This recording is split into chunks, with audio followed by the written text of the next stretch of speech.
exploración obviamente se inspecciona, uno puede ver la salida del material purulento, a veces se palpa, se puede palpar el trayecto fistuloso, si es que se localiza, por decirlo así.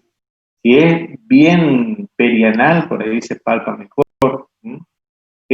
Algunos dentro de los estudios se podría hacer, por ejemplo, una fistulografía, que es un material de contraste o material que coloree y que vea que sale por el trayecto fistuloso sale el material coloreado, ¿no? También se puede hacer, obviamente, en este caso sí se usa el ultrasonido, o sea, la ecografía endonal y la resonancia magnética, ¿no?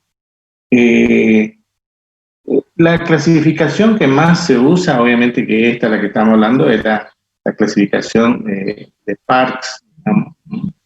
Que clasifica las fístulas según su posición anatómica, su localización anatómica y sus relaciones con el esfínter. Ustedes van a ver que acá tenemos el esfínter interno y el esfínter externo. Este es el esfínter interno y este es el esfínter externo. Entonces, tenemos, por ejemplo, según esta clasificación, puede haber fístulas que sean interesfintéricas, transesfintéricas. Esta, por ejemplo, esta es una transesfintérica, porque vieron que atraviesa los dos esfínteres. Bueno, esto es, clásico, la regla de Salmon-Gulsa. Dice que las fístulas anteriores son rectas y las posteriores son curvas y tienen doble orificio. Ustedes saben, esto es un tipo, antes era una ley de Dios, ¿no? Una cosa, después se comprobó que en realidad no es que sea tan así, no es que tenga, por decir así, una aceptación así 100%, porque se ha visto que no siempre se cumple esta regla. Esta es la regla de Gutsa-Salmus, el orificio, entonces, como les decía, las fístulas anteriores son rectas, las posteriores son curvas. Las anteriores. Esta es una posición genupectoral, o sea, hay posiciones para el examen anal. Yo les muestro acá esta figura. Para examinar hacer un examen proctológico, tenemos, por decir así, dos posiciones. Ustedes seguramente esto ya lo recordarán seguramente de la parte de semiología. Una es la posición genupectoral, que es esta, la cual está tipo en posición de plegaria maometana, diría. El paciente está boca abajo, con la cabeza por debajo del plano del recto. Y después tenemos la posición de talla, que es al revés, digamos. O sea, el paciente está en decúbito dorsal, con las piernas flexionadas, los muslos flexionados sobre el abdomen. Bueno, en la exploración física obviamente hay que hacer una inspección, palpación, tacto, rectal, anoscopía. Describir, por ejemplo, el tema del orificio externo y el orificio interno.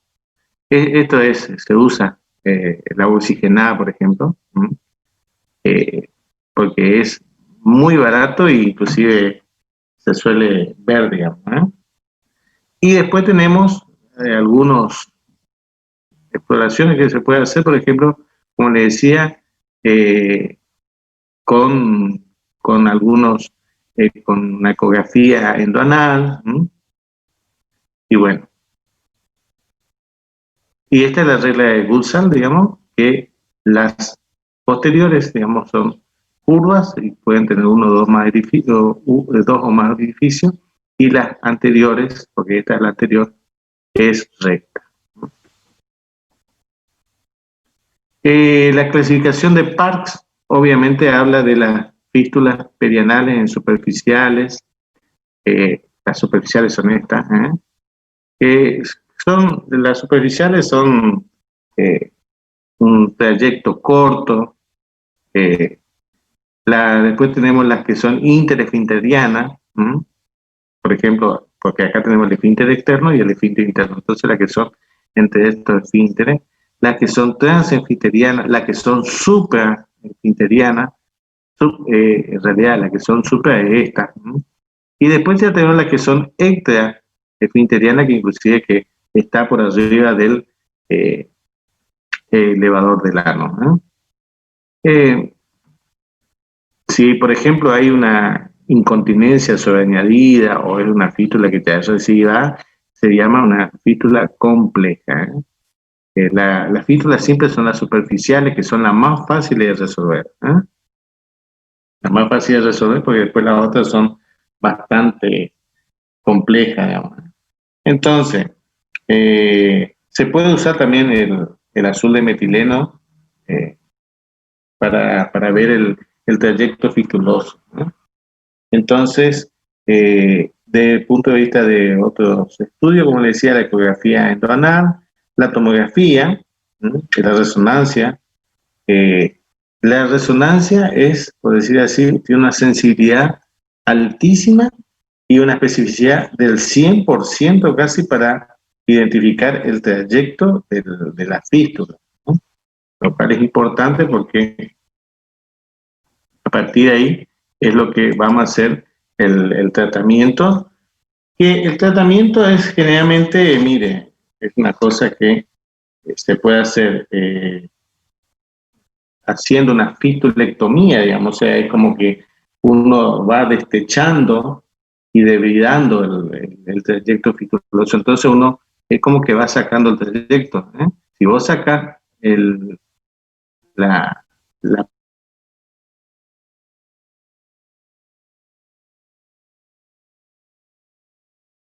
colocación de se dice, por ejemplo, un septon o un sedal, se dice. En realidad, esto es viejísimo.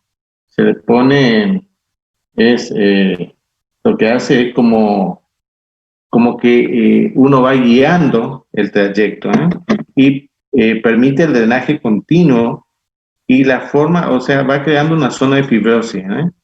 Entonces, eso después se va retrayendo y obviamente se va cerrando. Bueno, después, como le decía, la fistulectomía, donde uno saca la fístula y cierra el orificio. Después tenemos, por ejemplo, algunos tratamientos que usan fibrina y usan otros elementos para tapar, digamos, la fístula, para tapar la fístula. Obviamente, hay que hay que ver que, por ejemplo, hay que hacer diagnóstico diferencial con varias cosas. Obviamente, por ejemplo, con un quiste dermoideo sacrococcígeo, con una enfermedad de Crohn anal, linfogranuloma venéreo, la hidrosalinitis perianal. Ustedes saben que la hidrosalinitis es un proceso supurado, ¿no? De la glándula sudorípara, que generalmente se presenta en la axila. Es un evento que suele ir la gente a la guardia porque le duele mucho, se le forma ahí una formación tumoral y supurada, generalmente en la axila, por el uso de los desodorantes estos que son de barra. Entonces, suelen ser muy dolorosas. Bueno, se puede producir a nivel anal. También con la colitis ulcerosa, por ejemplo, las mujeres con bartolinitis que avancen mucho, y carcinomas perforados, los comedones, o sea, los comedones perianales son las glándulas sebáceas, ¿no? Porúnculos, fístulas, por ejemplo. Y bueno, la fístula, obviamente, las que son complejas y que hay que hacer un examen costeotológico muy completo, hay que hacerlo generalmente, si lo hace con rectosigmoidoscopía, eso se hace bajo anestesia general. ¿Por qué? Porque vos tenés que usar anestesia general porque tenés que hacer un estudio sin dolor, o sea, buscar el trayecto fistuloso, y cuando tenés que buscar el trayecto fistuloso, muchas veces tenés que meter un estilete y tenés que estar ahí explorando. después también, por ejemplo, corresponde hacer en algunos, o sea, en muchos casos inclusive, biopsia de los bordes del esfínter, del orificio externo, ¿eh? O inclusive del orificio que se encuentra a nivel interno. ¿Mm? Entonces, muchas veces eso tiene que hacerlo, obviamente, bajo anestesia. En el caso de que, por ejemplo, tenga algún problema de continencia, uno tiene que hacer una mastografía, por ejemplo, ¿no? Mastografía, y bueno, entonces, y bueno, vamos a pasar ahora a, bueno, esto vamos a hablar de los abscesos. Los abscesos están muy relacionados con la fístula, ¿eh? Entonces, ustedes saben lo que, así como hablamos de fístula, ¿qué es absceso? Como todo absceso, es una colección supural en una cavidad no formada, ¿no? Entonces, por ejemplo, los abscesos perianales responden generalmente a causas que son específicas, o sea, traumatismo, enfermedad inflamatoria, a veces tumores, ¿no? Y después tenemos las que son así inespecíficas, que justamente la etiología se llama criptoglandular, digamos. O sea. Entonces, los abscesos y las fístulas están más frecuentes en el sexo masculino. Y bueno, hay descriptas, digamos, la clasificación de abscesos, que son, por ejemplo, las que son perianales, ¿no? Estas perianales. Luego tenemos las interesfintéricas, ¿no? La isquiorrectal, y las que son por el supraelevador. Después tenemos inclusive otra que no figura acá, pero que es la foja anal profunda, ¿eh? La de mayor frecuencia generalmente es la perianal. La perianal es muy frecuente, y realmente el examen físico se observa una zona tumefacta, como todo proceso ulcerado, obviamente está indurada, eritematosa, a veces fluctúa. A veces el examen proctológico suele ser dificultoso porque el paciente refiere mucho dolor. Después, los isquios rectales son los que siguen en frecuencia, estos son también muy dolorosos y generalmente estos ya cursan ya con un cuadro mucho más de compromiso general, o sea, el paciente tiene fiebre, suele, obviamente, no suele haber así fluctuación, pero uno le pide un laboratorio y ya va a haber leucocitosis, o sea, ¿entiende? Esto en este caso, por ejemplo, se suele hacer una punción aspiración, y bueno, y obviamente la técnica de drenaje no difiere de cualquier drenaje de absceso, ¿no? Luego tenemos también los interesfinterianos, que generalmente esto se origina en una cripta, ¿no? Acá en una cripta se origina. Y no existe una manifestación externa, a veces el dolor lo único que se presenta. Los supraelevadores son poco frecuentes, y generalmente se presenta como progresión de un absceso, por decir así, interesfinteriano. A ver.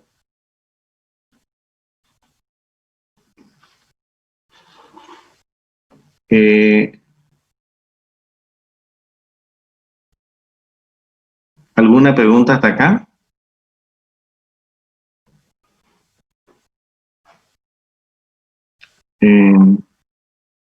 Bueno, está bien. Realmente por eso le decía, la patología anorrectal es... ¿Alguna pregunta? Si alguno tiene habilitado, o a ver si no veo si hay alguna. Sí. Le hago una pregunta en cuanto a si es conveniente realizar un tratamiento profiláctico con antibióticos o solamente si el paciente presenta alteración sistemática, como usted dijo, fiebre, leucocitosis y justamente signos de inflamación. ¿Estamos hablando de la fístula o de los abscesos? No, de la fístula más que nada, me imagino que eso tendría más complicaciones. Bueno, respecto de la fístula, generalmente no suele tener un tratamiento antibiótico, porque el tratamiento, la fístula ya es un proceso mucho más evolutivo y crónico. ¿M? Entonces, generalmente no se asocia a un tratamiento antibiótico. Ahora, el proceso supurado, o sea, el absceso perianal, sí, tiene un tratamiento antibiótico y que generalmente, si uno se pone a pensar qué antibiótico le doy a este tipo de pacientes, eh, eh, ya la cefalosporina, ustedes saben que como en el tema de piel, la cefalosporina hoy por hoy no tienen tienen alta resistencia y no tienen mucha efectividad. Yo tengo que pensar que ahí hay E. coli y mucho gram negativo. Entonces, generalmente, lo que se suele dar es un tratamiento con ciprofloxacina, por ejemplo. En el caso, se puede usar también antibióticos de amplio espectro, como por ejemplo amoxiclavulánico. Si es alérgico, eh, se puede usar hasta inclusive la sulfamethoxazol trimetoprima. Las sulfa están andando muy bien, así que ese es el esquema básicamente, las opciones de antibióticos que uno puede llegar a utilizar. ¿Mm? Pero generalmente se usa más en los procesos abscedados, agudos, no tanto en por decir así, no tanto en los procesos cronificados, ya como por ejemplo el tema de, de la fístula. ¿Mm? ¿Alguna otra pregunta?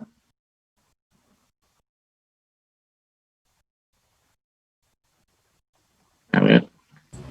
No, parece que Bueno, no. bueno, entonces, básicamente, lo que le decía, bueno, hay patologías, eh, urgencias, digamos por decir así, y, a ver,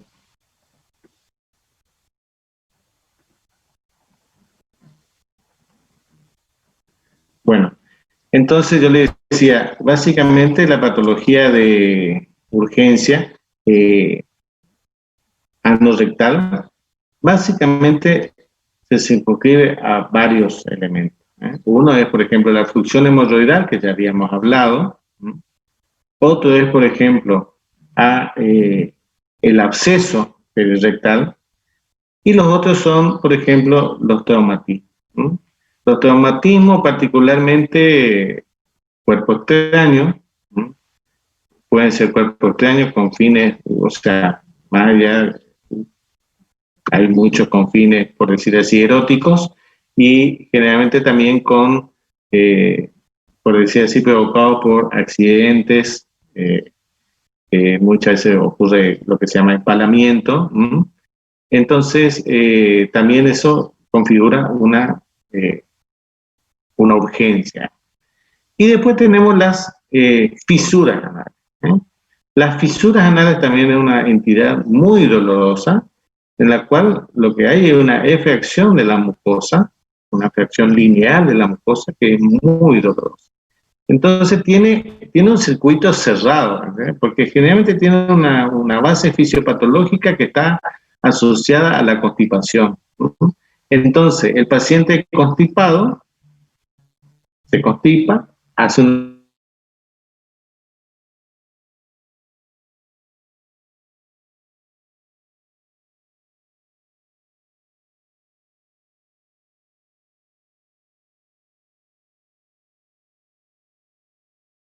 proceso.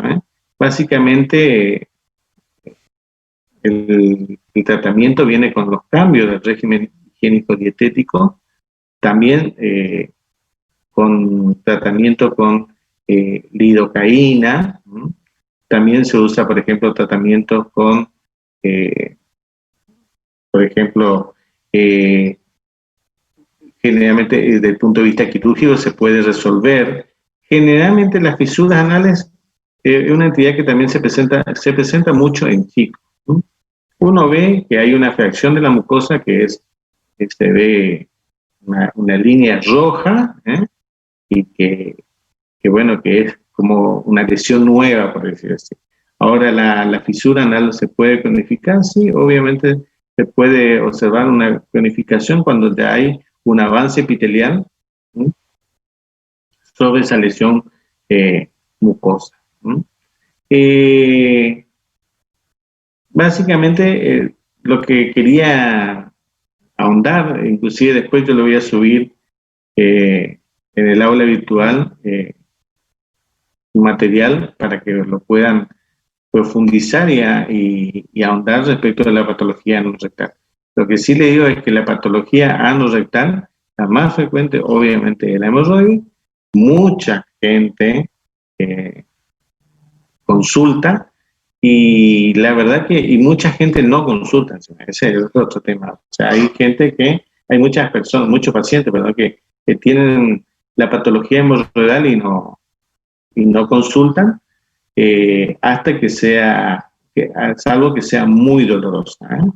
Entonces, muchas veces tienen el plicoma, tienen la lesión cutánea y no consulta hasta que se asustan cuando ven un sangrado evidente o cuando hay mucho dolor, ¿eh? De por sí es la cirugía, esta área siempre corresponde a lo que se llama la cirugía colorectal, ¿no?, o antes se llamaba masperoproctología, después se amplió y se llamó coloproctología. En Estados Unidos se llama cirugía colorectal, colorectal surgery.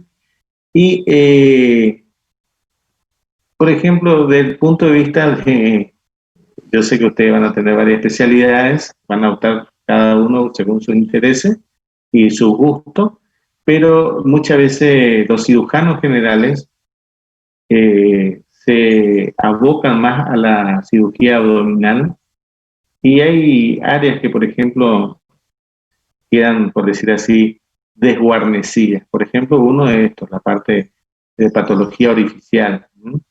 La patología orificial, que es lo que estuvimos hablando, muchas veces es así desguarnecida, o mejor dicho, desatendida, porque desde el punto de vista del trabajo médico, atenta contra ellos dos cosas: que las obras sociales pagan muy poco por estos procedimientos, y que muchas veces el paciente no queda conforme con los resultados, porque los procedimientos por ahí en el postoperatorio son muy dolorosos, y entonces el paciente suele estar molesto, digamos, y el que se operó no es que se quiera operar dos veces, tres veces, bueno, no lo quiero, me parece que yo siempre considero que 45 minutos es el nivel de máxima atención, digamos, ¿no? Porque por ahí, inclusive con el Zoom, viste la otra vez que uno se quedó dormido, digamos, pero bueno, estaba durmiendo en el Zoom, pero bueno, entonces, para no restarle más, ya le digo, le voy a subir material, espero que lo lean, y que, bueno, cualquier consulta inclusive lo pueden subir, a ver si se puede habilitar un foro y subir ahí. ¿Alguna pregunta? A ver, ¿alguna otra pregunta? ¿No? A ver, chicos, anímense. No voy a contar narraciones de terror.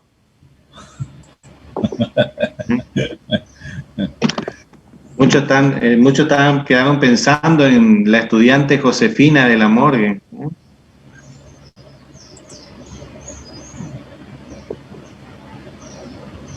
¿No? ¿Ninguna pregunta? Parece que no, Doc. Está todo en orden. quieren saber sobre Josefina. Dice, no, no, en cirugía no hay ninguna Josefina, o sea, van a tener que estudiar nomás, no le están por ayudar para nada, ¿eh? O sea, van a tener que leer nomás, ¿eh? No, no hay ayuda, dice. Bueno, muchas gracias y bueno, que tengan buena jornada. A usted, doctor, muchas gracias. Hasta luego. Hasta luego.